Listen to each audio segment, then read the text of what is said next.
Welcome to Champion Wellness. Today we're going to be talking about some stretches that you can do as a warm-up for running. But why? Why do you need to stretch? Well, stretching is an integral part of injury prevention. If you have a hamstring that is so tight that you can't move through your normal range of motion and it alters your gait, and then you run 20 miles, you're going to end up with some sort of hamstring injury or possibly even a tear.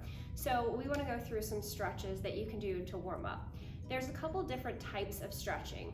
The one we usually think about is static stretches, where you hold a position for 15-30 seconds.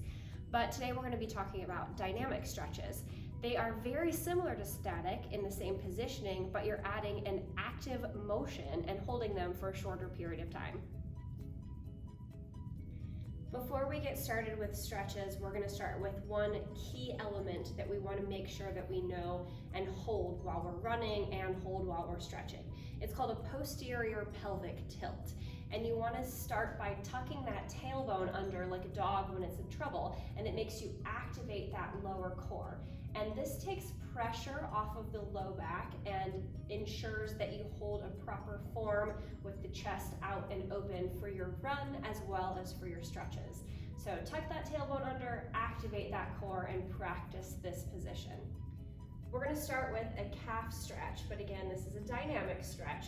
So we're doing calf raises. Start with your posterior pelvic tilt, and you can do them both at the same time, just a simple calf raise, raising up onto the ball of the foot, holding that for 1, maybe 2 seconds before coming back down. If this is too much, you can do them one at a time. Again, holding that 1, maybe 2 seconds.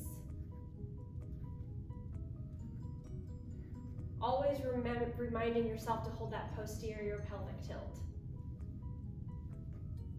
Okay, next we're going to be doing a walking hip flexor stretch. So the basics of it are a simple lunge position. As I'm facing you, I'm going to take a really big step. My feet, my knees, my hips, my pelvis are all going the same direction, and I ease down into a lunge position while I reach one arm straight up. The same arm that I have a leg back. All right, so let's do that walking. So I take a big step with my right foot, reach up with my left arm, hold for about 2 seconds, and switch. And switch. Same thing, other direction. So big step with my left leg, reach up with my right arm, and switch. Our next stretch is a walking hamstring stretch with a straight leg kick. We want to think back to that posterior pelvic tilt position.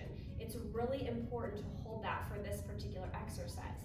So the basics of it are a straight leg, foot forward with the foot flexed, reaching with the opposite arm. So if I kick my right leg out, I'm reaching with that left arm, same thing, opposite side. Now, if I'm not holding a posterior pelvic tilt, it'll be really easy to reach with the whole body, rounding out that back, possibly injuring my back, or twisting in a way that, again, might injure your back.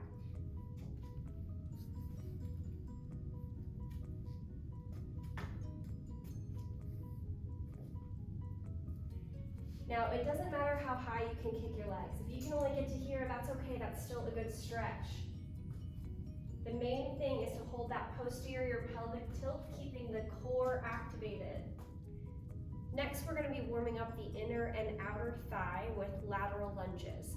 So again, remember that posterior pelvic tilt.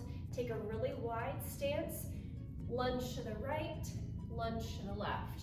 About 10 to 15 times on each one of these, just feeling that stretch through the inner thigh and through the outer leg. Going just as deep as is comfortable for you. Now, if you find that that particular exercise is a little tough on your knees, you can do the same thing with a standing lateral leg swing. Works best if you hold onto a wall for balance, swinging the leg in, swinging the leg out, opening up the hip, stretching through the inner and outer thigh. Same thing both sides. Again, about 10 to 15 reps on this.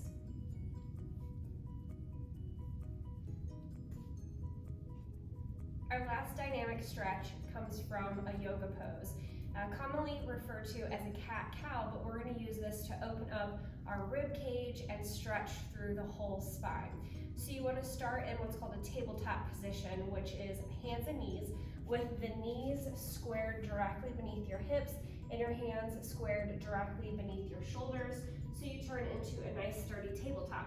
Again, we're remembering that posterior pelvic tilt so that our back isn't arched down.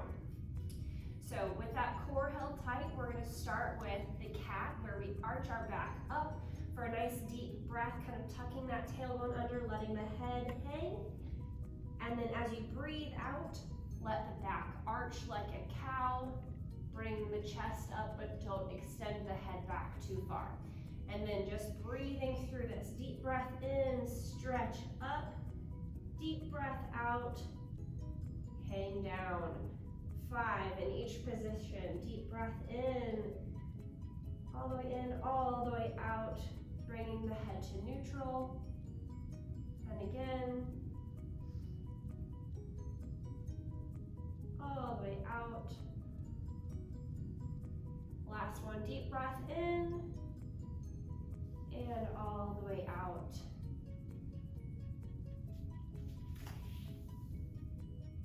We hope you found some benefit to these dynamic stretches. Remember, it's always important to warm up those muscles to prevent injury. If you found some benefit from these, make sure you like and subscribe to our YouTube channel or check us out on Facebook.